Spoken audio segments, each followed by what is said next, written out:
Neat net అక్రమాలపై సమగ్ర దర్యాప్తు చేయాలని విద్యార్థి సంఘ నాయకులు డిమాండ్ చేశారు.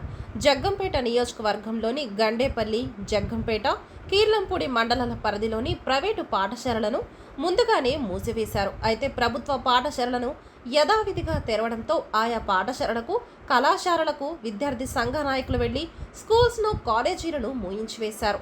నీట్ నెట్ అవినీతి అక్రమాలపై సమగ్ర దర్యాప్తు చేయాలని, కేంద్ర విద్యాశాఖ మంత్రి రాజీనామా చేయాలని తదితర డిమాండ్లతో ఐక్య విద్యార్థి సంఘాల ఇచ్చిన పిలుపు మేరకు బంద్ నిర్వహించడం జరిగిందని విద్యార్థి సంఘ నాయకులు డిమాండ్ చేశారు. ఉమ్మడి తూర్పుగోదావరి జిల్లా కార్యదర్శిని ప్రధానంగా ఈరోజు విద్యార్థి సంఘాల ఆధ్వర్యంలో విద్యార్థి సంఘాలు అంటే ఎస్ఎఫ్ఐ, పీడీఎస్, విజృంభణ, ఏఎస్ఎఫ్ఐ మొదలగు విద్యార్థి సంఘాలు దేశవ్యాప్త బంద్కు పిలుపునిచ్చాయి. ఈ రోజున ప్రధానంగా ఈ బంద్లో భాగంగా నీటు నెట్ కలిపి ఈ రోజున విద్యాశాఖ మంత్రి అలాగే బీజేపీ నరేంద్ర మోడీ గారు విద్యార్థులకు చాలా దారుణంగా అన్యాయం చేసి ఉన్నారు.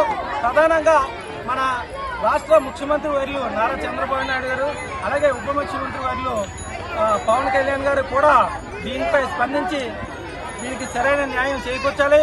అలాగే నష్టపోయిన విద్యార్థులకి సరైన న్యాయం చేకూర్చాలని ఈ రోజున మేము ప్రధానంగా డిమాండ్ చేస్తున్నాం.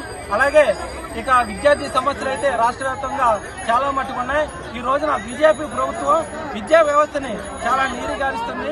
ఇక్కడ మేము ప్రధానంగా డిమాండ్ చేసేది ఏంటంటే విద్యా వ్యవస్థని ఆ పథకాలు ఈ పథకాలు పెట్టుకుంటూ విద్యా వ్యవస్థని పక్కదారి పట్టిస్తున్నారు. ప్రధానంగా ఈ రోజుని విద్యార్థులు భవిష్యత్ ఏటో అయోమయ గతిలో ఉన్నారు.